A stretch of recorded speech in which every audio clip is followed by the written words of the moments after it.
Good morning, everyone. We're going to get started. There's still coffee out there. I have not consumed it all, so please help yourself. And we open pot policies. This is a great way to, if we have to get up early, do it with people you respect and have always wanted to talk to in a room, because that's who we've gathered. So thank you all for being on the early shift. We are going to get started. I'm Lisa Mentz. I'm the Executive Director of the Initiative on Financial Security here at the Aspen Institute. So welcome to Aspen. It would be very nice to be in the real Aspen Mountains, but it's a long flight. So I'm thrilled to have this table. Really, the group almost needs no introduction. I've described this as the 202 session on America's retirement security. This is a table of familiar leaders and experts. People ask, what's a round table? I say it's where I hit up a few people that I want to have speak early on, but really all of you have something to contribute, and I hope you will let me bring you into this discussion as we move along. But I am very pleased to be sitting next to Mark Avery, my friend and colleague, now the Deputy Assistant Secretary for Retirement and Health Policy. Mark, welcome. Also to Mark's right is Jamie Calamarides of Prudential Retirement. And Jamie, we're very, very pleased to have you here. And IFS started with the notion that if we didn't have the industry at the table in the thinking process, we wouldn't result with successful policies. So you just carry that out today by your presence here. To my left, Derek Dorn in the office of Senator Jeff Bingaman. Senator Bingaman has been at our table before and is a longtime advocate of these new ideas around retirement security. So Derek, we're thankful to have you with us. And to my far left, Christina Martin-Fervita of ARP. And Christina, we're thrilled to welcome you to our table and to get started. We're releasing today a new paper that you have at your chairs. It's the blessing of doing your own roundtable. You can hand out your stuff. So you'll see Real Savings Plus at your chairs. We wrote a really good executive summary, so you can glance at it if you want to know what we're talking about quickly. But one of the things we talk about in this paper is the scale of what is really at hand here. We're holding this event on December 17th, really looking forward to this new year and to some real new movement on America's retirement security. And I think it is not an understatement to say that this is a huge moment of new architecture. The fact that in the president's budget are some ideas that have been in the think tank community for a while, the proposed automatic IRA and the proposed expansion of the Savers Credit is a powerful thing. And we have said that not since ERISA have we tackled so much at once with the goal of covering, such a wonderful goal of covering nearly 78 million people. So we're excited about this. And Mark, I want to bring you in first because I certainly believe we're at a huge moment of architecture. We moved IFS out of New York into DC to be here for it and to help nudge and push this conversation. But I wanted to hear from you. If we come back and do this table 10 years from now, and we look back at what we achieved in this decade, and you could write the story now, or write the script now, what would you be saying about what we would achieve in America's retirement security by these two policies in particular, these two automatic policies for automatic saving and investing? Well, Lisa, that's a great way to frame the question. I guess the first thing I would hope to be able to say is that it's great that we're all still here.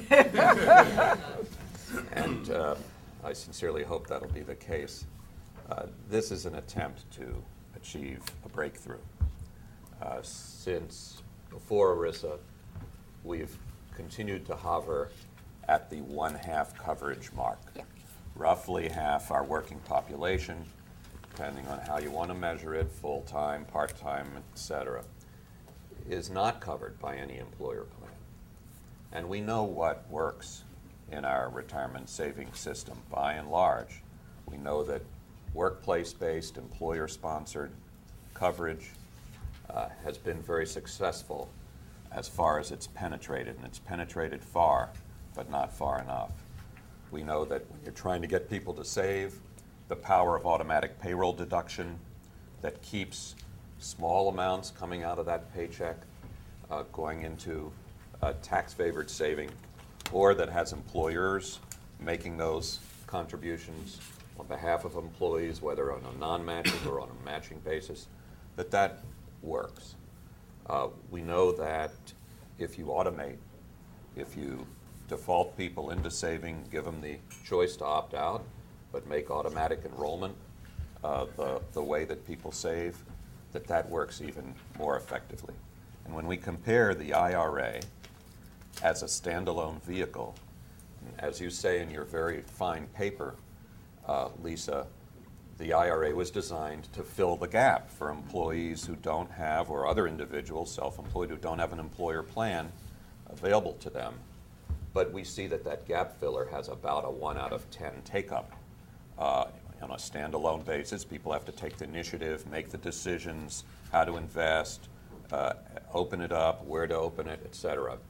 Whereas in an employer plan, if it's a defined benefit, we get 100% coverage of those the employer targets. In a 401k, we get 2/3, 3/4, and when we automate the enrollment, we get 90-95%. So making use of those building blocks in our current system that work is the very simple design of this automatic IRA approach.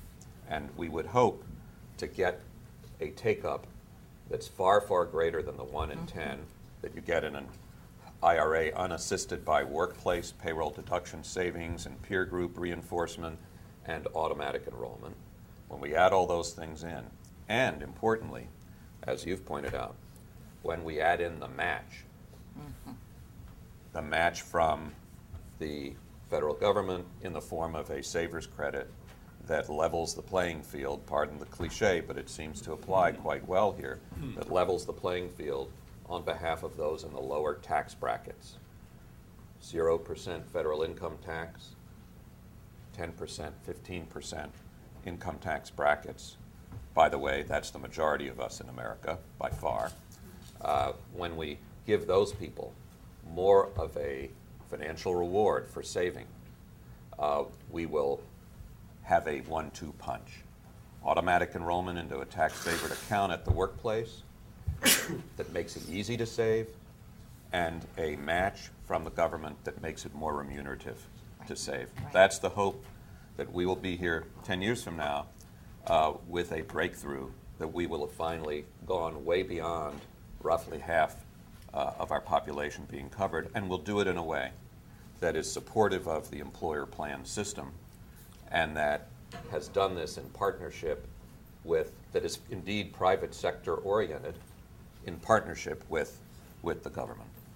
Mark, you used the powerful word breakthrough and getting beyond the 50% mark. Christina, I want to come to you for a perspective on this from the American people, from the consumer. You've been watching this, ARP has been surveying, and do you think this is really the breakthrough we've been waiting for, this 1-2 punch that Mark has been talking about with an automatic investment and a match? We have been a strong supporter of this approach for many years, and as you said, we have done a lot of survey work, not only of our own membership, but more broadly, including younger individuals, younger than our membership. And we really do think this is the right proposal in the right time. One thing that our recent survey we had done this year let us see is that this economy has really heightened the appetite and the desire to save. By 7-1, folks think this is the right time for Congress and the President to address the issue of workplace savings. And individuals know that they don't have that opportunity at work. They know that's what they want. They demand, they demand that opportunity and that product. And the support is very broad and very deep. In the 80%, more than 80% of those surveyed, even after we asked them, this was a bipartisan poll, this was a very, very balanced poll. We really did explore a lot of arguments that might be presented. And this is a poll that was taken when for ARP? This was late summer. Late summer of this year, right. 2009. We presented a lot of arguments that we thought were reasonable arguments to ask. Does this affect your support for this proposal? And the 80% support did not waver at all. And that support is very broad. It's Republicans as well as Democrats support the idea because it strikes the right balance, the folks we survey tell us, between personal responsibility for saving for your retirement and government intervention, asking that employers really do need to offer this opportunity. It's I think a very reasonable approach that people intuitively see is simply, as Mark said, it's leveling the playing field. It's offering everyone an opportunity to save. And that seems to folks eminently reasonable, and that it should be easy enough to do. Yeah. Derek, stay with this side of the mic for a minute. Senator Bingaman has long been a champion of both the automatic IRA, and we had him at our table years ago talking about savers credit expansion. So reasonable. You've heard a breakthrough.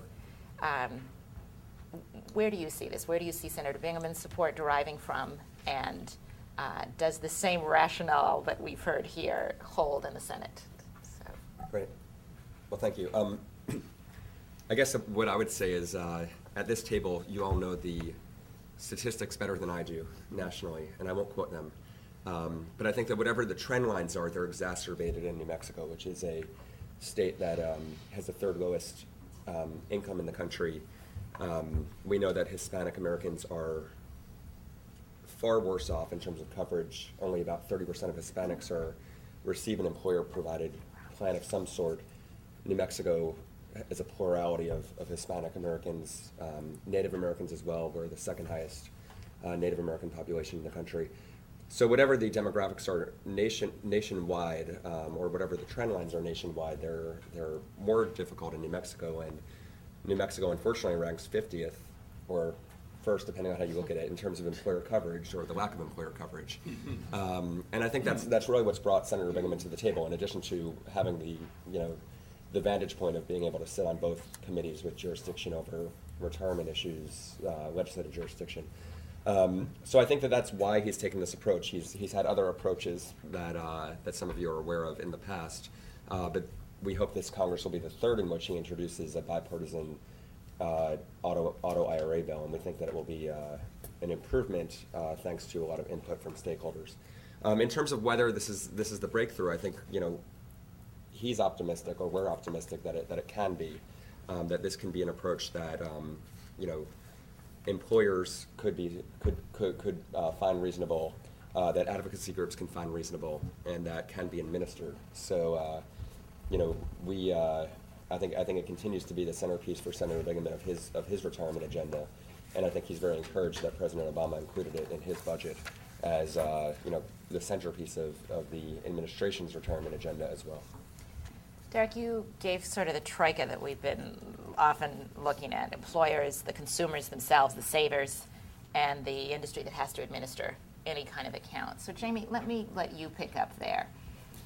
Tell me from your perspective about the sense of these two policies. In fact, we've been waiting. One exists already, the Savers Credit, but its expansion has been much anticipated. And the other doesn't exist yet, the automatic IRA. Give me a sense of how Prudential has viewed these two policies, both the Savers Credit matching and the automatic IRA. Well, we couldn't agree more with the need to focus on three sets of issues that we've been chatting about. Two we've been chatting about in particular: coverage, especially among workers employed at smaller employers, and adequacy, both the incentive and the ability to save through the workplace toward a secure retirement.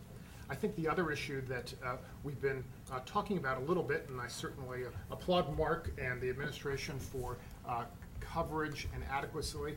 Senator Bingaman also talks about the third issue as well, and I know, Mark, you've talked about that as well in terms of past work, and that is longevity, helping people have retirement income past the point of retirement, making sure they don't outlive their assets. We think those are the three big issues that this is a real turning point around: coverage, adequacy, and longevity.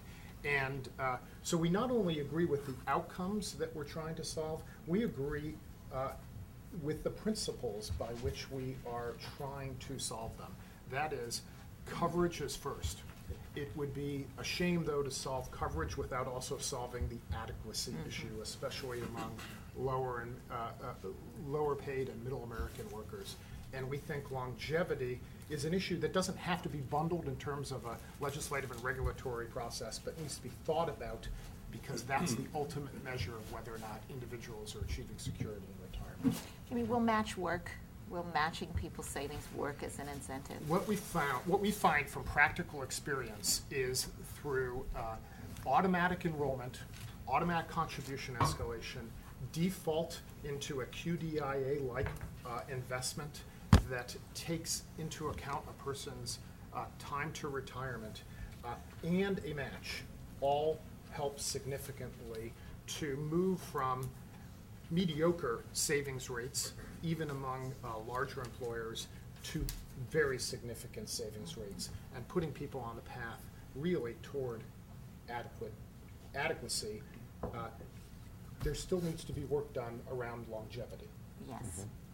And you're going to be back at my table for many times. We're not going to let that bone die. Let's go into the details a little more. I promised a table that would hit the how we do this. And welcome to David John here, perfect on cue. You are among friends, and you get the prize for the longest traveling member of the. Folks don't know. I got David John all the way down to Mississippi to talk about child accounts in the early morning days. So welcome, David, to our table. Let me stay where Jamie was a minute ago on match and on.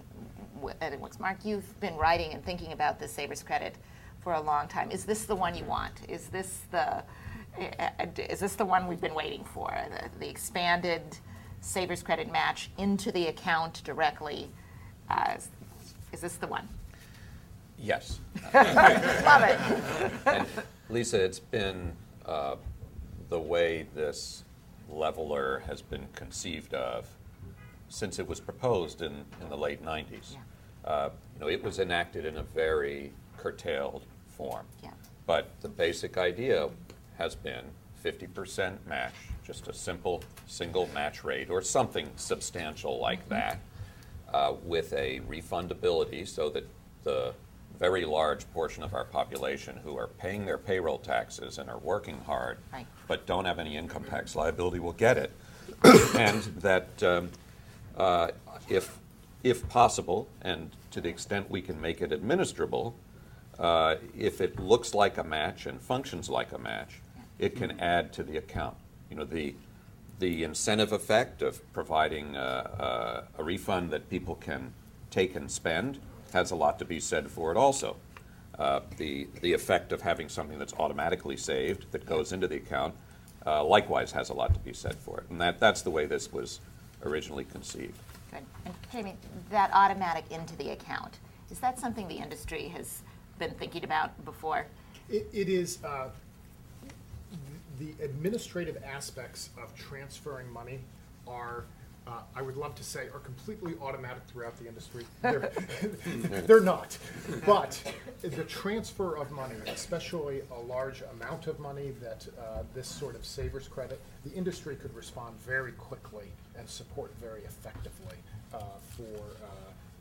to implement this. This is something that is very doable and would be appropriate and feasible to solve the adequacy and the coverage issues. Right. There have certainly been other visions of this before, going through everybody's pocket first before it has to hit the account a match, so I'm glad to hear. I want to come back to this question, delving into the how accounts will be delivered. And so one piece of this is the matching money into the accounts. The other is if we're automating it, what are we automating to? And David, I want to bring you into this part too, because you have for a long time thought about these questions of how to make the investing simpler and more automatic. So when you look at this policy coming of the simplified investment options, what are you most hopeful about for a simplified investment option? Well, a number of things, and I apologize for being late. Thank you very much. First off, there needs to be a very simple, easy, very low-cost account to allow first-time savers to accumulate money. Now, that could be an R bond, for instance, a treasury bond or something along that line. It could be a stable value fund. It could be something along the order of a bank or credit union CD. But in other words, something that is very simple and easy, which would be, however, only a starter. Once you reach a certain level, the money would automatically be rolled into something that is more aggressive, unless the individual says no. I mean, the individual has to have control over this. But the sad fact is that just an investment in government bonds or a stable value fund or something like that isn't going to result at retirement age in much other than what the individual invested in the first place. There's not going to be much growth. So there has to be a potential for a certain level of market growth. Now, my thoughts initially and throughout have been something along the line of a modified target date fund or something along that line, where the individual is more heavily in equities when they're much younger. I spoke with a group of college students day before yesterday, and their first question was, well, if we're saving, how are we going to be protected from market ups and downs? And I pointed out to them that up until the time they're about 45 or so, that's really an incidental worry. That the fact that they have more at age 25 than they do at age 27 doesn't really make much difference because they've still got 40 years to go on that. But there has to be some level of growth. And then last but not least, there needs to be some sort of a third account that is there, one that the individual would have to choose to go into. But key among this in the auto IRA structure is a very simplified system, something where you don't have 32 different investment options, because frankly, most of the people this is targeted to will be either first-time savers or they're going to be people who have very little interest and ability in picking. And frankly, if they do pick, they're probably going to pick wrong. And in the long run, that's going to be a serious problem. Yeah. So, David, you've put on the table our beloved issue, which is what's the guts of anything, you know? We love to dig into what is inside, under the hood of the product. And we brought Lou Mandel on this year to think with us around that. And so, Lou, we've tried our own idea, and let's try it on this group of this Real Savings Plus, RS Plus. We love the fact that it's your old name of Retirement Security Project, RS Plus. But tell us, say it simply, what are we hawking here that tries to get at these questions of simplicity with upside? I think I hope what we're doing is describing kind of what it is that David just talked about, which is giving savers of modest means safety, which is really paramount in their mind, and giving them at the same time some upside potential that most middle and upper middle income workers have. And so what we are proposing to do is provide the safety through the use of government bonds, existing government bonds, TIPS, Treasury inflation protected securities, which provide security against default, and they also provide security against having one's savings ravaged by inflation, but through a sort of an automatic means. Some of the money is automatically invested in the broad stock market, and as per David's suggestion, it turns out that much more of it goes into the stock market when people are younger, and it automatically ramps down as they get older. So Lou, I have the benefit of working with you, and I've been hearing this described for 6 months.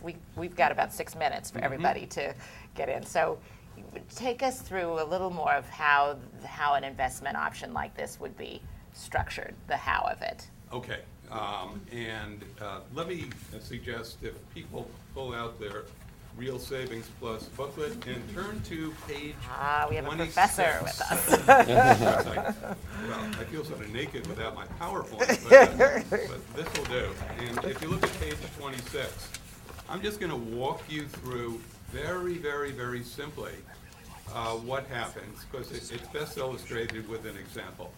And we have an individual, and there are certain assumptions here. They have 30 years until retirement.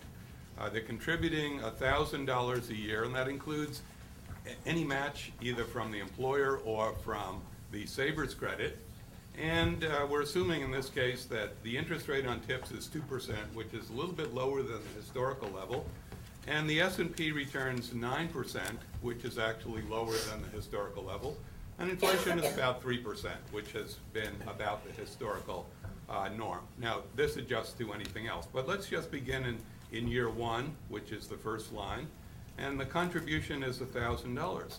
What we're going to do very, very simply is if we invest $552 of that $1,000 in tips, paying 2%, then in 30 years when that person retires, that $552 will grow to be $1,000 in tips. So what we're doing is we are guaranteeing every worker that at the very least they're getting the full extent of their contribution and matches back, fully protected for inflation. So for those of you who have a finance background, it's $552 is the present discounted value of $1,000 in 30 years at 2%. So just trust me on this one. You buy $552 worth of tips, and it will grow to be $1,000 precisely at the intended retirement date. And then if you look at column F, still the first line, 1,000 minus 552 leaves $448, and the $448 is available for them to invest in a broad market. Call it the S&P 500 or any other broad, very inexpensive commodity market. And this is all done automatically. It exists today on a spreadsheet. As Jamie said earlier, industry is capable of taking sums of money, of running it through a computer at virtually no cost, and of transforming it into these two products. The advantage of the Treasury is that it's free of default risk, and also as opposed to the way insurance companies have been issuing guarantees, many insurance companies have been issuing guarantees in the past, this does not use any derivative products, nor does it use any private counterparties. So even in the event of another collapse, the workers' money is fully protected. Good. And I feel like saying, God forbid, as a New Yorker. So this is the math. I promise that's it. No more subtracting 552 from 1,000 from the table. But it's really this combination mathematical. I want to bring my other colleague, Pamela Perrin, into this discussion. Pamela, because you've looked at this now too, and so we have the advantage of a little more time on this, but step back the lens a little bit on investment products such as RS Plus and such as some of the ideas, David. What is the problem we can solve with getting the investment option right if we're successful at doing automatic saving and investing? What are we really offering to the saver? Well, I think what Jamie mentioned is we are focusing on the issue of adequacy. For many years in the benefits business, we've been focused on how much money goes into a plan. And our concern really is how much money is going to be available at retirement, because that's the real test of success. We don't want millions of accounts with very little money in them. It's just not worth the effort to do that. So we are trying, we turned a spotlight on what happens inside that black box called a plan. And we think that the 401k plan model is not exactly transferable transferable to this one, so we were looking for something simple, low cost, and automatic that would get most of the savers to where they wanted to go and give them a sense of security and confidence that their savings will be there at the end of the day. I want to come back up to you, Christina, and just talk about this perspective of the saver again, because you mentioned people are ready to save. What does but scared of investment options too. So when we're in thinking about investment options, what's your advice to the policy crowd about the kind of default investment option that is going to have broad appeal? I think everyone at this table knows that giving individuals too many options does not encourage saving. So the options we have in the defaults have to be somewhat limited to be successful. And they do have to include at least one option that feels safe. We have also put a high premium on making sure that there are not high fees associated to saving, because that will really very quickly turn into a discouragement. And Louis pointed out, basically we are talking about extending a realistic opportunity to save to individuals who have modest income. So we do feel that it's very important to ensure that they're not paying high fees for the opportunity to do what they know is the right thing to do, and they're looking to save. They don't want to see a negative return when they discover that you do have to actually pay people to manage these accounts, which is a fair point.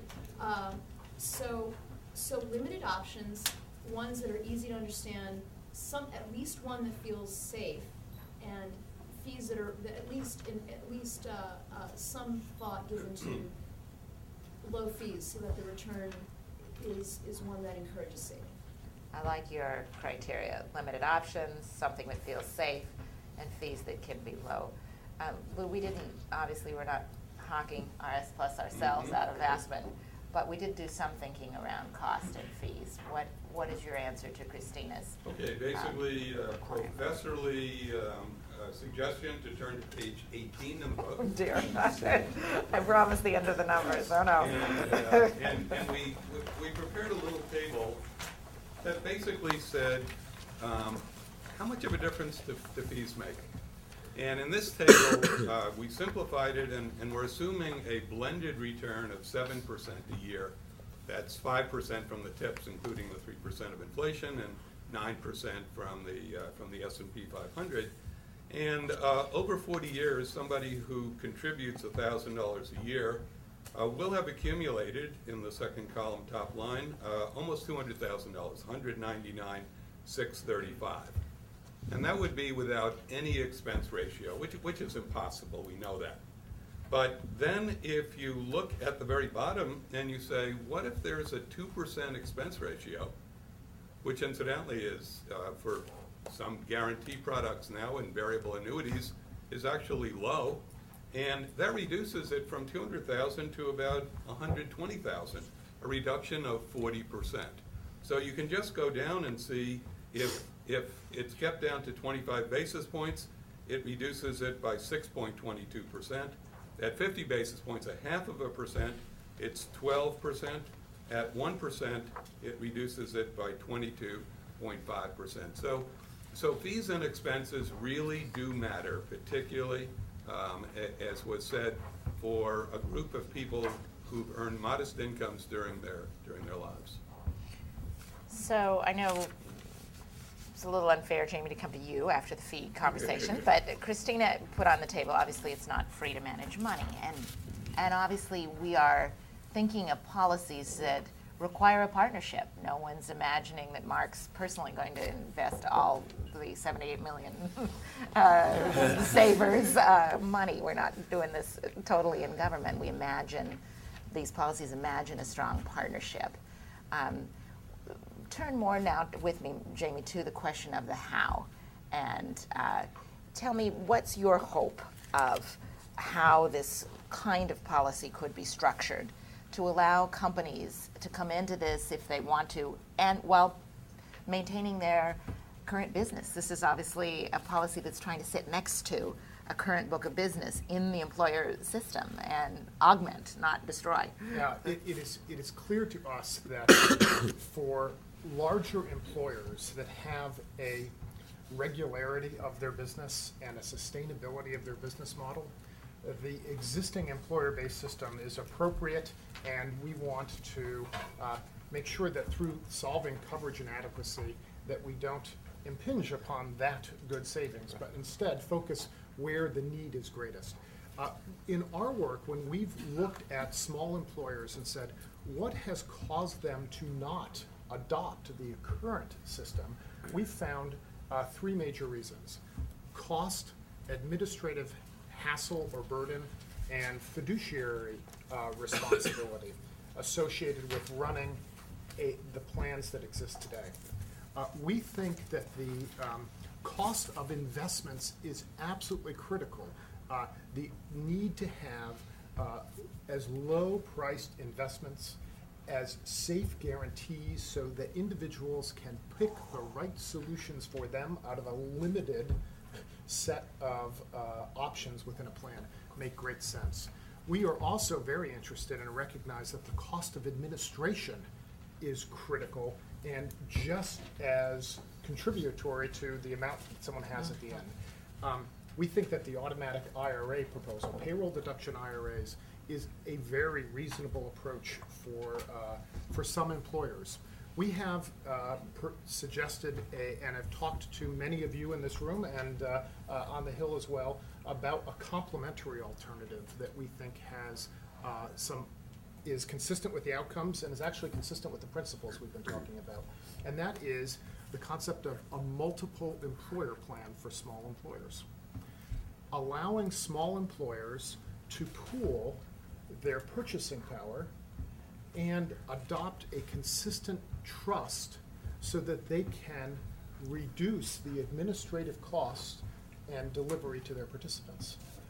Our hope would be that that plan would be based on a model plan designed by Treasury so that employers could choose which trust to join based on service, investment performance, and price, not based on plan design. That consistency and that simplicity would reduce the price that that we could deliver it for. We would also see it be based on the simple plan. So congratulations to Mark. The idea of what he did before is how do you take the simple plan and adapt it in a multiple employer space? We would think that if we could dramatically reduce the complexity of administrating these plans, we could, without loans, with hardships that are currently part of ERISA, adopting all of the ERISA-like characteristics, we think this would deliver a very easy-to-administer approach for the employer that could complement the auto IRA choice and allow employers to enthusiastically adopt this for employees. So I think, Jamie, you've put on the table a next iteration of these thinking. I see Karen Friedman in here who led the conversation on coverage. Certainly one part of this challenge of keeping an employer system and keeping an automatic IRA system for those employers who don't want to run a plan, one part of the challenge that we should acknowledge is still going on is how do we keep more employers in the system and how do we make sure it's a simple choice for them and a strong Indeed. choice? How do we get them to adopt this enthusiastically, to recognize that they have an interest in helping their employees to do this easily, simply, and to deliver it in an administratively low-cost manner? We think that both of these options have Right. real opportunities to do that and have widespread adoption. Great, so there's not, the only place to reduce costs is not just in an auto IRA, but also to think of different ways of doing That's right, the and plan. not just in the investment options, but in the administration options. Right, that's and another place. in the marketing options, that is the education to employers and participants about what choices they have to make about providers. Yeah, precisely. Let me open this up a little bit more. I can see everybody's finished their first cup of coffee, so you are officially awake and able to participate in this conversation. Because I know many of you. I want to keep pulling back Jamie's put on the table, yes, investment options are one piece, but also you reduce costs and simplicity in other ways by the way you administer. But stick with me a little longer on investment options, or I'll bring Lou back and we'll go through the other pages of this report. Rats always work. But stick on this. Dallas, if I could turn to you too. You've spoken at many events on the need for simplified investment options. When you hear our attempts to put a new idea on the table, when you hear Christina's research about what people want, from your perspective, what is your hope for a simplified investment option as something that can get to these questions of adequacy, simplicity, and reduced Well, cost? I thought I had an answer until you said my hopes. Okay, hope. All right, you can take, I'm a hopeful person, I'm so. not actually sure I've ever thought about it that way. The reality from all the numbers you've run and others is that for the majority of these individuals for a number of years, these amounts being accumulated are going to be minuscule by most people's standards, but for them are going to be large. It's a good way to look at it, you know.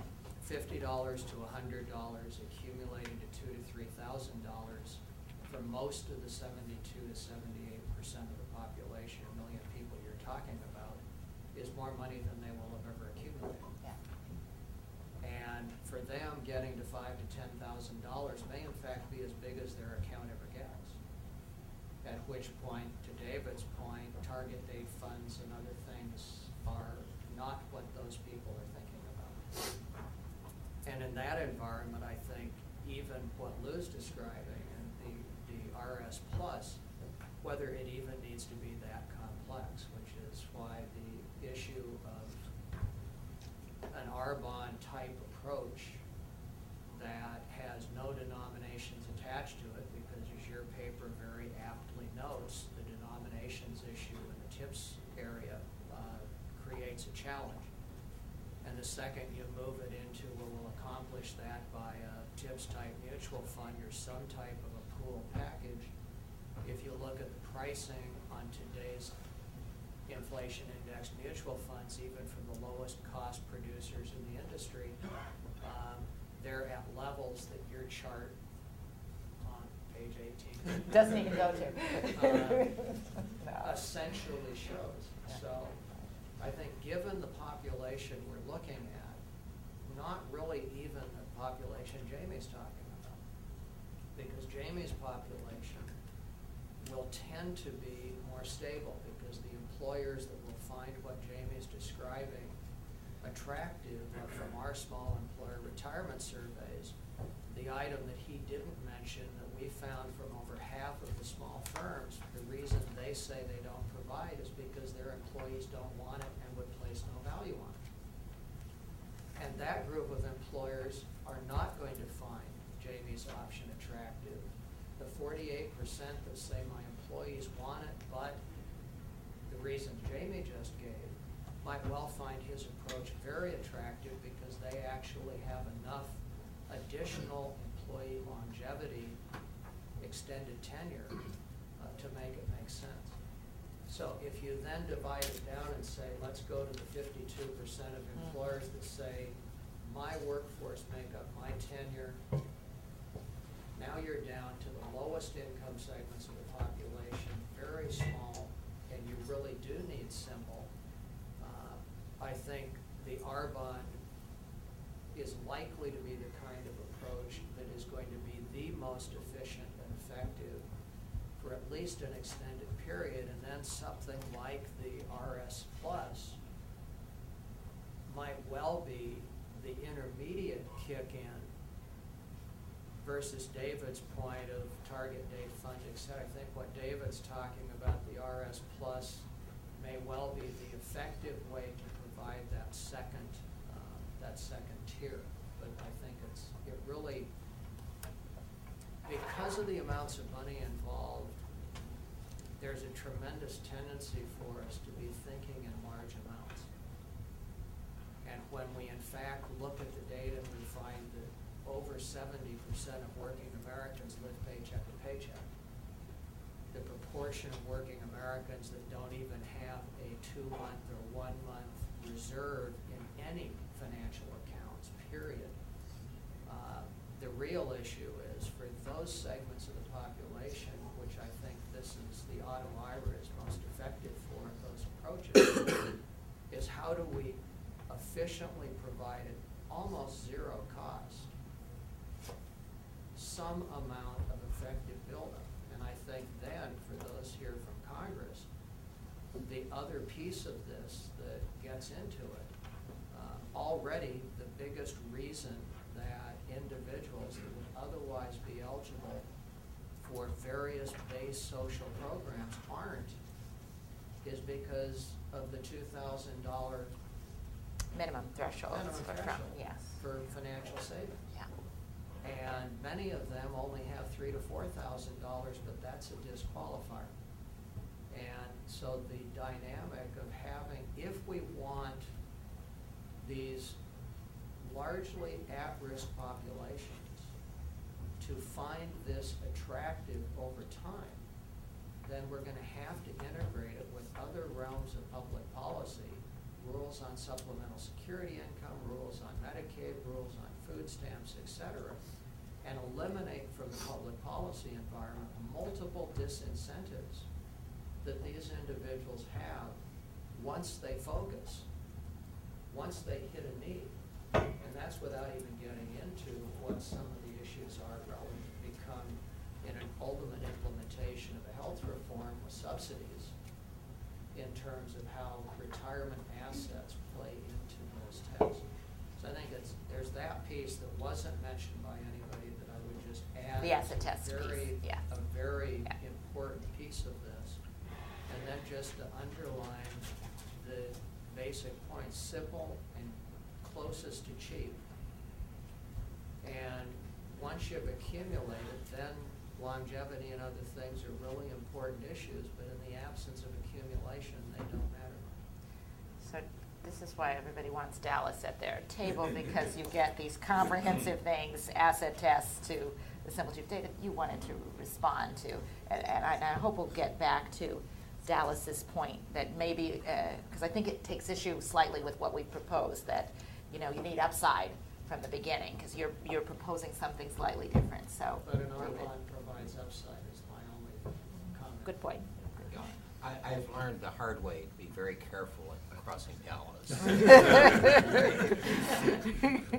Usually to my ego's regret. But I just want to point out a couple of things. First off, when we came up with the auto IRA, we were aiming at a group with an income of somewhere in the neighborhood of $20,000 and up. It is not intended, and nor will it serve as a 100% solution to everything.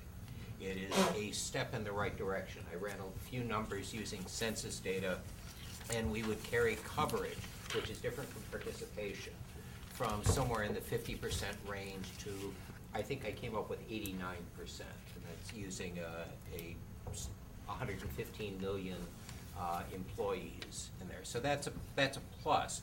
But the fact is, everyone shouldn't participate. One of the things we have also done, and this is in the Retirement Security Project, is that we do have a paper on our website by Bob Greenstein, which deals with the asset tests. We had worked very hard in changing the asset test for food stamps, and we did succeed in that in the last ag bill. And then Bob was kind enough to draft a paper for us in almost as much detail as this one. And I'm terrified that you're going to give us a pop test. But it looks at the whole issue of the asset test. And I would put that as a second equally important issue. It is desperately important for us to deal with the whole question of the asset tests, et cetera, or we run the very real danger of running into the UK situation where they have a number of means-tested programs, and literally we had insurance companies sending out letters to their customers saying, you know, it may not be in your best interest to save with us, so you might want to think about closing your account, which is definitely not something that you want to do if you're trying to build a savings culture on that. Now, having said that, the proposal here, the RSP Plus, or RS Plus, and always want to stick the P at the end of it there. But has some very real value. I think it has there's some questions that need to be asked also. I mean, anything that's going to really work has to be practical first and foremost. I think this is practical.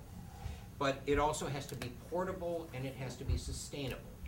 By portable, I mean that if you just put this in for the automatic IRA, there is going to be an interesting change because the automatic IRA, despite some people's view, is not just a starter account. The automatic IRA will be there when somebody who is 46 leaves a Fortune 500 company and goes to work for a small business that doesn't offer a 401k, and their 401k balances will be rolled into the auto IRA. And there has to be some very serious thought given to what happens when people roll in and out, and not just in the practical money in, money out, but what happens to the psychological system. And where what's your fear, David? my fear is that people are, and this is a sustainable part, and I'll get to the point. Okay. The sustainable part is that this is a very comprehensive answer to 2008. But when we come up to 2012 and 2014, where hypothetically the market is continuing to go up like this or something along that line, and people look and they're saving for the first time, and they look and they're saying, well, gosh, I read in the papers that the markets went up by 22%, but my investment here only went up by 12% or 8% or something along that line. And we have seen problems like that in the UK, where people have had false expectations. So it has to be something that stands the test of time and not just something that reacts to a situation that we've already had. So people will want, in a more boom market, people will want more. They will expect more than an R bond, expect more than an RS Plus, expect more. Let's get a reaction to that at the table, or get a reaction to more of these things, because we've had a complicated year, right? Deborah, you and your committee looked at target date funds this year. I know ARP, you looked at how consumers were feeling. Derek and Diane, you have your Christmas homework. You're supposed to get rid of asset tests on the entire Congress, so good. Keep going on retirement. But any reactions to this investment account? Because we will see boom and bust cycles, and we will see the public wane on security and seek higher things. One thing that struck me as I read the RS Plus description, all 40 pages of it, was there was an absence of any kind of rebalancing. And when you think about one of the questions on target date funds, is also the same thing. You sort of set the fund itself doesn't adjust when the market goes up. And I'm sort of raising the question whether you could modify the proposal to have sort of an automatic rebalancing approach, which I think as a default behavior, we want people to rebalance. When the market goes up, they should shift a little more into fixed, and when the market goes down, they should shift a little more into equities. Lou, response. That's really an excellent point. And we have given that some thought. We haven't come up with any conclusions, which is why we don't have it in here. But one possible solution is the one that TIAA-CREF uses, and that is the notion of a one-way valve. And that is, if you've accumulated, say, you're overweighted in stocks relative to your age and your risk position, that TIAA-CREF allows you to always move as much as you want from stocks into its fixed income, okay? But it doesn't allow you to move it all in the other direction. You can only move out 10% a year. So the notion of a one-way valve, yes, it is depriving some people of the option to speculate. But I think when we do this work, particularly if we're designing this for low and moderate income workers, you know, I think we have to basically say, well, what is in their best interest? And as I think David is suggesting, will some salesperson come along when we've had a couple of years of 30% up markets, and say, oh, you got to get out of here. You know, I have a plan for you that will put 100% of your money or 150% of your money into stocks. So I want to bring, Dallas is here, and I want to bring Eric Guichard here, who's actually traded bonds before and runs a sovereign wealth advisory fund. Yeah, Eric, I was thinking, in the context of building a culture of savings, it might be helpful to think of this problem in terms of stratification of savings. In a sense that when you're, for example, borrowing from FASB, the Financial Accounting Standards Board, they have a stratification of how you account for different investment assets. So you have certain assets, certain investments that are held to maturity, yet others that are tradable or traded, and then the third category is somewhere in between. Is it possible, or is it feasible to introduce the notion that certain types of investments are to be held to maturity, and therefore are not to be reacted to Jim Cramer's latest great idea? And so the R plus might be one of those accounts where you're buying tips and you have a certain fixed allocation for the residual, and then that is being held to maturity, and then you have another account where you can do your Jim Cramer strategies. That reduces the temptation. You can potentially introduce fiscal disincentives to play around with that account, but that introduces a notion of really stratifying your savings account in a way that you don't react to the financial markets in all your assets. Not all your assets are tradable, essentially. Very interesting thing, and interesting to think about. Lisa, my comment was just Dallas. going to try to bring us back, I think, to the population that we are here to focus on. And the population we're here to focus on is people that have nothing. They don't have IRAs on their own because they've chosen not to make the choice. They don't have anything in employer settings. They are relatively low income at $20,000 a year. What do we know? We are far more aspirational for their investments than they are aspirational for themselves. But let's But I parse want that. to make the So- point. The reason we have QDIA is because we know, contrary to David's point, that through the 80s and 90s markets, participants were generally more than happy to leave their money in a stable value account if that's where it had been defaulted, regardless of what the markets were doing.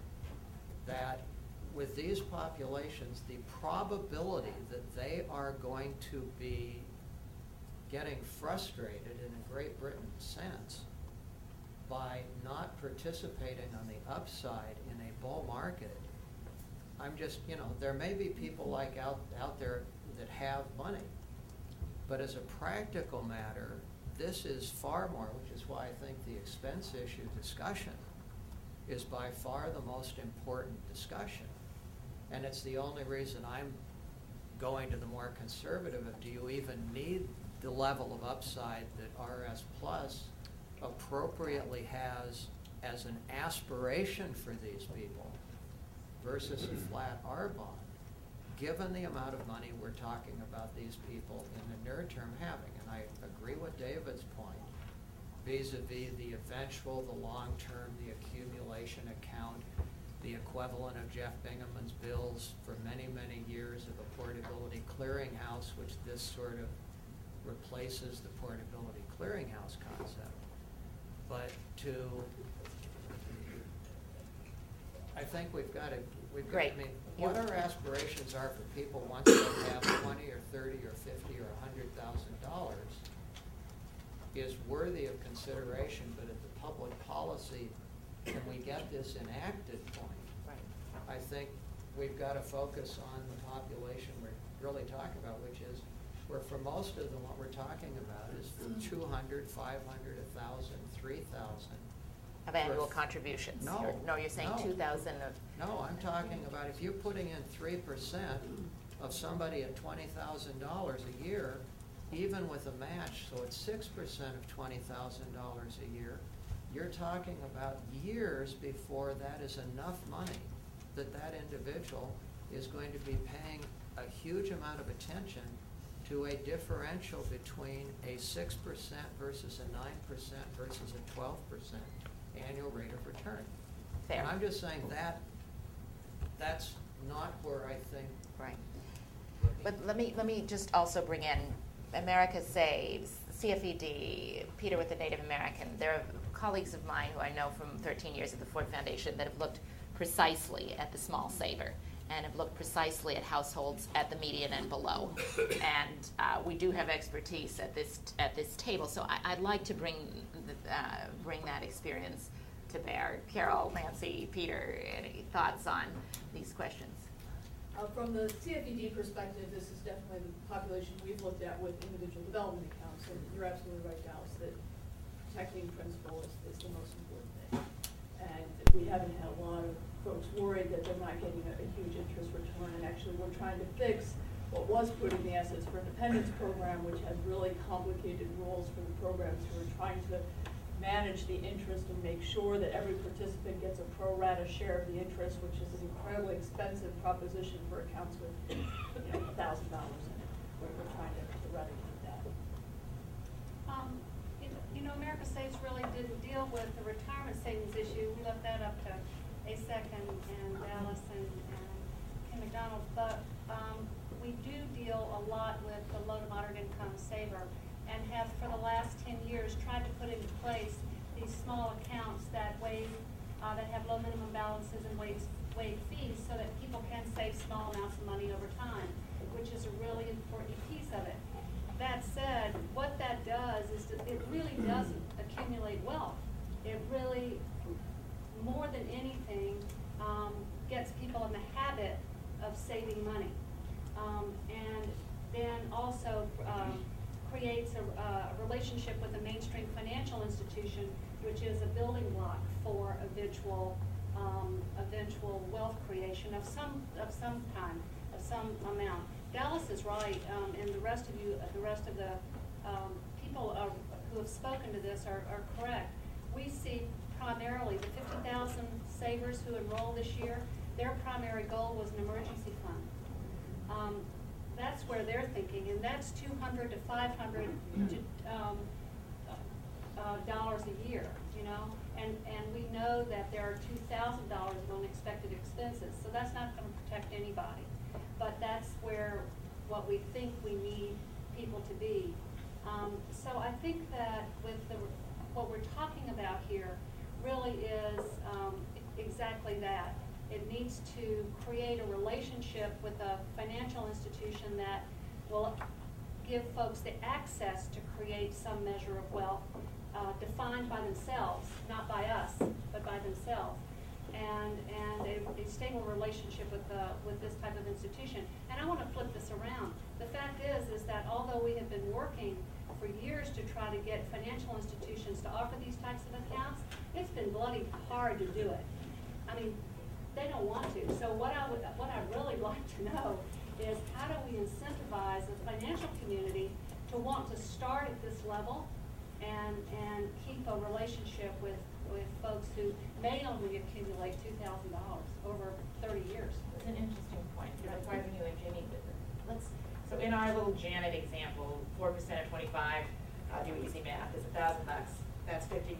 You get $500 savings credit. So let's say we have a worker that has $1,500 coming into a retirement. What do you do with that? Yeah, and this is why when we looked at the administrative cost as well, it is challenging for the industry to provide phone support, quarterly statements for $13 a year. It is challenging. We want to hire talented workers that are licensed and educated and don't give advice but give appropriate guidance, and we want to fulfill the disclosure requirements because they allow people to make accurate choices. So to do that, that's one of the reasons why we thought, how do we create this multiple employer plan? How do we allow small employers and workers at small employers to pool their purchasing power, to get the benefits of, instead of having lots of individual accounts where there could be choice by individual of investments to the concept of a trust, where there is a smaller list of investments across a wider range of people. And that small list of investments, what we're talking about is what we've all been chatting about is absolutely appropriate to have as a list of options. The more scale we can bring to this while still offering competitive price, service, and investment choice, the easier it is to support small accounts of $500 to $1,000 on a sustainable basis, and to do so with long-term commitment. It's good to hear. Peter, I wanted to bring you in. It has been, Derek used the stat that New Mexico has one of the highest Native populations. I've driven with you and your colleagues, and we've traveled to whole states before seeing anything that resembled a financial institution, even a store.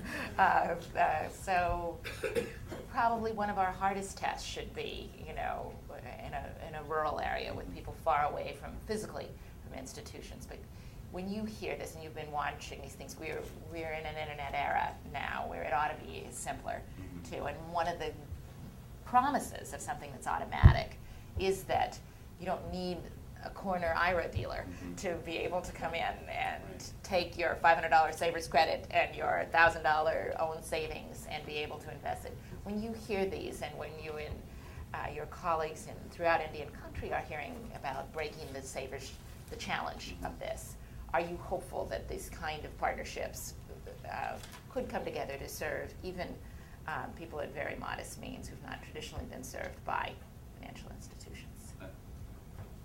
It's a hard question to answer. Am I feeling hopeful when it's below freezing outside? It's my hard to mind. feel anything. My sense is two things. From what Derek said, I think we need to take the existing gaps seriously. So in building policy and implementing policy like this, we need to think about the fact that there are huge gaps in the Hispanic community, the Native community, in states represented around the table.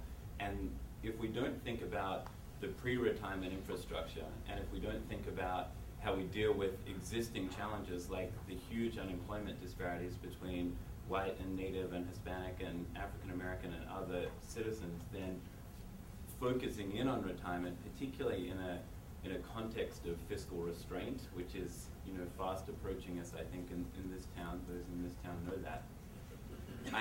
I have significant concerns about whether this is the play. Now, I think it's an important part of the solution in getting to a more financially Meaning secure... auto IRA and savers Right. credit. Is this Right. the thing we've been waiting for? Right. That would bring people into the long-term savings system? Right. Or is it, as you guys have proposed, over time, is it something that starts more universally? Because one of the challenges with, retirement savings and the kind of things we've been talking about this morning is some kind of earned income coming in, and the capacity to be able to put anything away, as Alex was saying. And my sense is when, we're looking at a jobless recovery over the next couple of years, and we have such significant unemployment rates that are likely to persist in communities of color, how can we actually implement strategies that are going to build this kind of financial security across the board for Americans rather than just for working Americans? And that's why at the outset I said take the gap seriously. I think all of us, even in the community of folk who think about economic issues on a regular basis, would like the economic crisis to just go away and for us to be back where we were, right? And I think that reality is not going to happen, and I'm really concerned as we look at the kind of communities that we work with in Native America, but also our partners at places like La Raza and elsewhere that work with other communities of color. I'm really concerned that we're going to have presidential candidates in the future talking about 4 Americas and 5 Americas, not just 2 Americas, because I really do think our policy interventions at this point need to think about how do we provide opportunity for all Americans, and particularly thinking about those jobless Americans, not just those with the hope of holding on to a job and having retirement security. But what would you propose if you were expanding the table to what else you would want on the table for serious gap consideration? The auto IRA and the savers credit are open to those who aren't in the payroll system as well. There'll be a standardized IRA that can be purchased? What else would you put on the table to be? You mentioned it. I put incentives for financial institutions to serve disadvantaged communities on the table. I think portions of what's being talked about on the Senate side right now around the financial reform bill are critical, having some kind of accountability for how consumers are treated by financial institutions and providing incentives for them to serve low-income communities and communities of color is a critical intervention that needs to be partnered with this. And I know a lot of folk around the table are interested in that, in seeing that partnership happen. Yeah. But I think we need to make sure that those policies move together. Yeah. Carol? Yeah, I would also add to Peter's buying list is something for children. I mean, I think David brought up, of course, what's going on in the United Kingdom, which is the child trust fund. So adding children so that accounts for every kid is standard, and then we have the complete plumbing infrastructure. So we're getting you at all, like a total redundant system. So we're getting you at birth, also opportunities to save through individual development accounts with nonprofits when you're receiving social services and employers, all in building up adequacy and wealth, increasing people's net worth in the long run. Carol's been at our table before, and we are shared aspirants on this hope that we don't just solve the retirement crisis in your 40s, that you do begin it way earlier, that would have a major shift. Karen, I see you trying to come in. I was just make 2 points. One is to Jeannie, in terms of your model plan idea. The conversation on coverage, which was a common ground dialogue, developed in one of our working groups a small business plan, which, I don't know, I'm sure you've had a chance to look at it, but there were some of the kind of assumptions going in, like economies of scale. Some of the financial institutions that participated in the group still thought that even if we set up kind of a model trust, that you would still have problems with that, because you still had individual accounts. I'm just bringing that. There were just some discussions on this that I just wanted to bring to your attention. And also the big issue we could never solve, and Leslie Kramer remembers this very well, is that we never could figure out exactly how to take the fiduciary responsibilities off of employers within the current system. There's a lot of other proposals that are out there now, and people looking at everything from ERIC to the Pension Rights Center, besides doing a conversation on coverage, has started something called Retirement USA to start looking at a universal, secure, and adequate system for the future, looking at other models where you could go beyond current law. And not that we can have this discussion now, but I'd like to talk to you afterwards. I'd love to chat with you about it. I agree. The concept I'm describing builds on the conversation for coverage, builds on the Model T proposal. We've got a small description that's on the counter over there for folks that would like to chat about that afterwards. We're finding that there are many financial institutions, besides Prudential, Nationwide and others, that are interested in this concept, and we think we've extended and resolved some of the issues you're specifically chatting about. And then my second point is that, I think that in this discussion, the one thing, and looking at the auto IRA and the Savers credit, they're good steps forward. But I think that taking into account other comments that I've heard today, I think given the economy today, and Christina, I was really interested in your comment that people want to be saving now. I also think that people are struggling more than ever. And I think that the auto IRA should be looked at what it is, which is an important step towards saving, but it's certainly not a panacea to itself. Our overall retirement income problems, and there's going to have to be a lot more to be looked at in the future. I just wanted to raise that. Yeah. Jeff. And Deborah. Oh, Deborah. Good. You guys are a tag team. Good. Okay.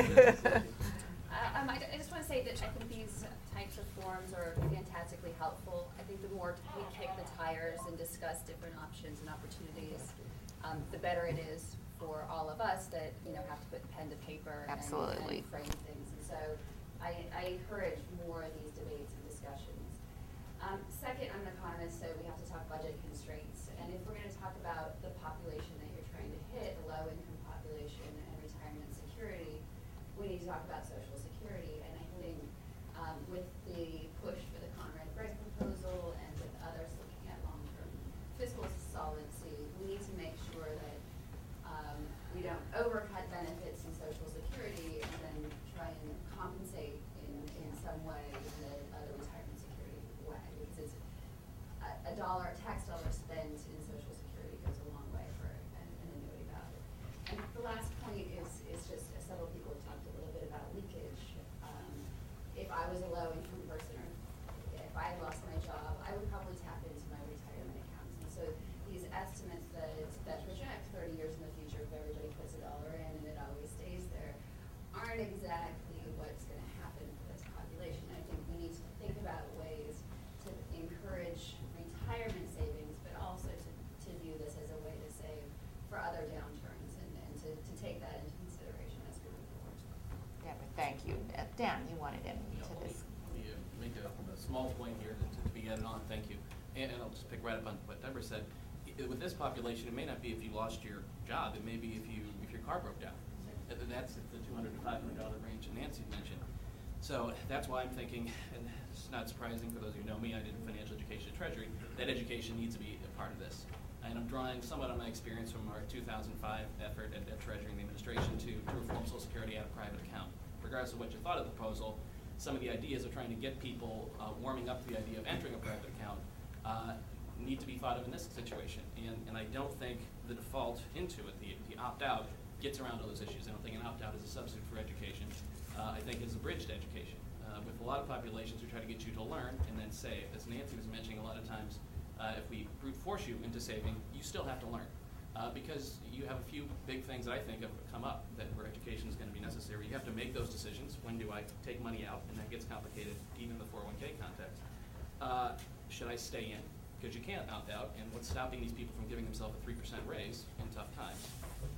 Education will do that if they don't know the compounding and some of the marvelous things that Lou was talking about. And finally, avoiding bad products and bad sellers. When they get enough money that the financial institutions are interested, so are the fraudsters.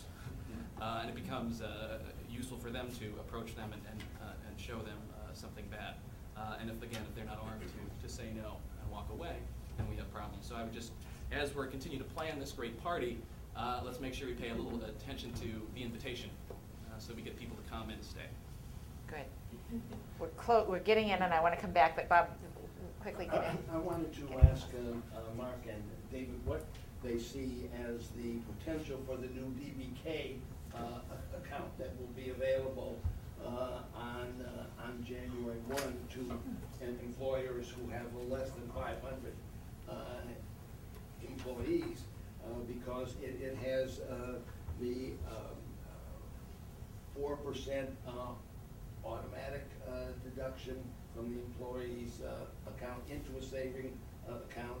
Employer must match 2%, and then there is also a requirement that the employer establish a pension account for the employee that would be vested after 3 years.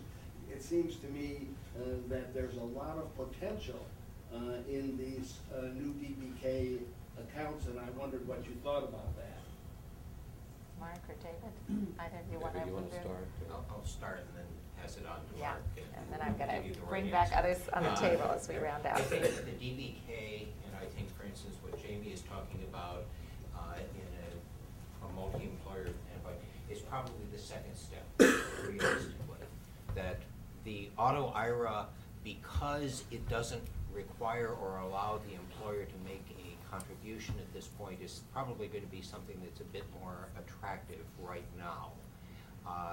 As the employer gets to know more about how retirement savings works, that it actually is easier than many of them imagined, et cetera, we've been hoping from the very beginning that a significant number of them would step up to a higher level account, whether that's DBK, 401k, multi-employer, single employer, the simple account, or something along that line. But the key has got to be in the second area of public policy is not just accumulation and the like, but the fact is, to address Deborah's point, even without the Entitlements Commission, Social Security doesn't provide workers above the very minimum level with significant or enough retirement income. So whatever this is structured has got to also offer workers the opportunity to supplement their Social Security earnings, whatever that level is, because otherwise, essentially, the only result will be to come back to the government for still higher benefits, and frankly, we can't afford that right now. Mark? Yeah, and just to add, Bob, to what David's saying, I think the support of employer plans needs to continue robustly. Defined benefit plans, defined contribution plans, including the simple, and that has to be simultaneous with the dramatic expansion of coverage. We need to move ahead on all these fronts at the same time. I think to what Karen was saying earlier, the automatic IRA, the Savers Credit, that's a centerpiece of the strategy, but it's not the whole strategy. And we've got heterogeneity in this great country of ours. We've got lots of people who are employers who would be interested in more employer plans now, just as we have employers who are not ready to go with an employer plan at all, and to whom the automatic IRA will be the answer at first. So I think we've got to move ahead robustly on both fronts, supporting, expanding the employer system, and extending coverage to tens of millions of additional people. And I think that these will work together, as each will tend to, I think, promote the other. And certainly the automatic IRA and the Savers Credit are expected by many to have the spillover effect of encouraging more formation of employer plans. Mark, you began this discussion, and I know I've got to let you back to your email, everyone, but you began this discussion with the word breakthrough on this front, that the auto IRA, that the concept of automatic saving and investing is a breakthrough that we've hoped for. I want to close us out with some of the people that spend day, as Deborah said, trying to put pen to paper and move these ideas forward. And Derek, back to you. Diane, if you are so inclined. Christina, since you work in this realm too, give us a little bit of a sense of where you think things will get bogged down, where tables like this need to keep pushing in the coming months. And I won't use the word hope anymore, but if there are things that can help this breakthrough, where do you see it? Can I give that to you? Sure. Derek? Well, I guess the fundamental shift that I see in this Congress as opposed to the last Congress is that we think that we have a very good chance of enacting legislation this bill. And I think that, obviously any bill is always aspirational, but I think we've been working very hard with Mark and with Phyllis Borsey and with other stakeholder groups, both from the Savers community and from industry, to nail down a blueprint that is both politically feasible and also, what represents the best policy for Americans. We know that in the last Congress and the prior two bills, the TSP2 concept, while it was supported by many, was anathema to many others. And I think that in terms of where we can get bogged down is trying to replace that with something that is administrable, that is practical, and that is affordable. And all of our stakeholders, essentially coming around and saying that this works, because I think that we're never going to reach a point where every constituency is going to say this is perfect. And I don't think there probably is not one perfect outcome, but there's perhaps the most ideal outcome. And so as we push ahead and we hope to introduce a bill very early in the second session of in 2010. I think that's kind of where we need to be most mindful in terms of moving the bill forward is what represents the ideal strategy as opposed to the perfect strategy. Yep.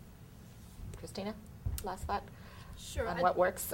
Sure, I'd love to echo that, and actually I do want to come back to this idea of hope. I've been giving this some thought recently. English is actually my second language, and in Spanish the words hope and waiting are related, which I think is something that we really need to absorb. There's so many smart and hopeful ideas around this table, the RS Plus, Jamie's ideas, DBK. My hope is that we can, at some point, reach agreement on what is the minimum we can do and get this enacted. And then we can keep working towards adding more features, improving on the idea.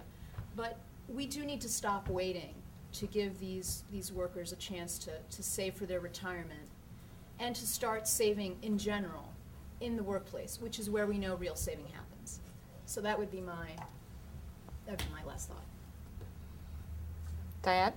I would Accept incrementalism. do anything Good, like I think you're. I think, you know, some of the things that we're looking at, and obviously issues, I mean, budget pressure is going to be more intense in the next session of Congress. There's no doubt about it. And yet we also know that we've got to do an awful lot for job creation. We can't get people to save if they don't have a job and they don't have income. And again, I come back to the point that Dallas keeps on stressing about who this audience is. We have to keep that in mind. And so things like the Savers Credit, which finally really gives them a tax benefit. It gives them the tax skin in the game that they don't get under the current structure. You know, we'll be debating next year, you know, tax credits that were enacted in 2001 and 2003. And yet here we have a population that just needs that little boost. We've also seen in this last year an awful lot of employers walk away from, you know, they realized in a defined contribution plan, it's very easy to say, oh, sorry, we're going to suspend contributions this year. Not to say that employers didn't have any other choices. That's the environment we're in.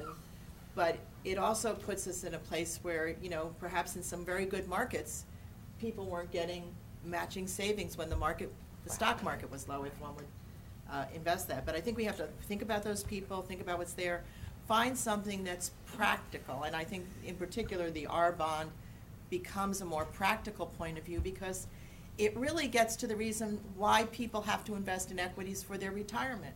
The fundamental reason why you do that and take that risk, and I think everybody knows now that that is a risk, is that you take that risk so that you have something that gives you a hedge against inflation. Well, if the R bond can give you the hedge against inflation without the risk, it really is a remarkable financial device, and I think it's something that really deserves a lot of thought and credit, and how much more do we need to make that a good product when we've already got something there. The Savers Credit is important. It does get expensive. And again, we have to look at that and figure out how we can get that done. I mean, obviously, Mr. Pomeroy's been pushing for that, pushing for a lot of things like IDA accounts. I think the real bottom line is here, this is something we have to attack on all fronts and in all ways. And I think we'll find a way to get there. Diane, thank you. Tom Reeder, you snuck in at the end, and you have to go back to your desk and think about these issues for Senator Baucus and the Finance Committee. Savers Credit will be one of the ideas you'll be taking up. Can I give you the floor a minute to say anything that you are looking at in the future? Are you hopeful that this will be something we can be working on in the new year? Having spent my last couple of months completely enmeshed in healthcare, you probably don't want to hear from me. And hope or waiting might have the two things. But I'm having a hard time rousing up a lot of optimism right now, but I think I could muster a little bit. No, it is something we're going to be focusing on. I've heard, since I've been here, I've heard very little that I disagree with. So the Savers Credit, I think, is going to be a primary area of interest of the Finance Committee and other members of Congress. I do believe that there are some other things that are going to take our attention in the early months, so the belief that it's going to happen soon should be tempered a little bit, because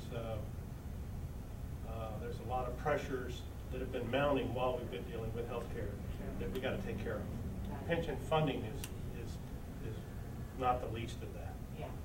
And Tom, you missed the first part of this discussion when we were discussing about the spin policies of automatic IRA and Savers Credit. That one gives the structure to bring in so much, and the other gives the benefit that so many of us have been waiting in. And as Diana said, without the possibility of employer contributions, the Savers Credit is I completely agree. Every time I use the word savers credit, I think auto IRA. And every time I say auto IRA, I think savers credit. I don't mean that. You sound like our kind of guy then. They move together. All right, I'm gonna bring this to a close. I promised you all that. I am hopeful about the new year and hopeful very much, Mark, for your breakthrough. A lot of us have been waiting to make a meaningful contributions in our young lifetimes to this nation's savings system. We have left too many people to the side, and we have lots to solve. So that means we'll have more tables and more paper. We are pleased to make our contribution today to get RS Plus out there as one of the things we're thinking about. But we're really part of this group of colleagues and leaders who are serious about solutions to one of our most serious issues. So my job is to thank you all. Thank particularly my speakers, Mark, especially you. Thank you all.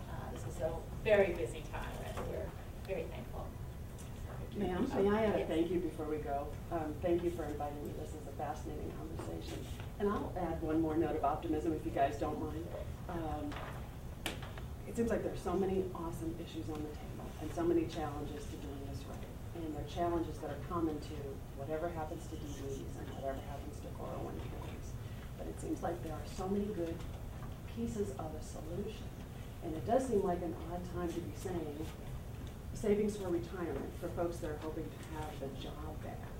But it also seems like, how could you not say that now is the time to build them all together? And when things do start to get restored or continue to come back more robustly, we want that too to be a part of the solution. It sort of seems like before 2006, when everybody was saying 30% of the people aren't in 401k plans, so they have the chance. The rhetoric was not that they have chosen not to do it and decided that they can't possibly, and it makes no sense for them, but they can, they should, we need the nudge that makes them come back to the table and think about it, and then you will choose to be in. So it seems as though auto IRA is that way of saying, not that we're going to have 100% coverage for every individual, and adequacy, and longevity through every kind of plan anybody could have, but it's a necessary piece of the puzzle, so hats off to you for what you're tackling, because I think you guys, I read yesterday that this is going to be enacted next year, so go team.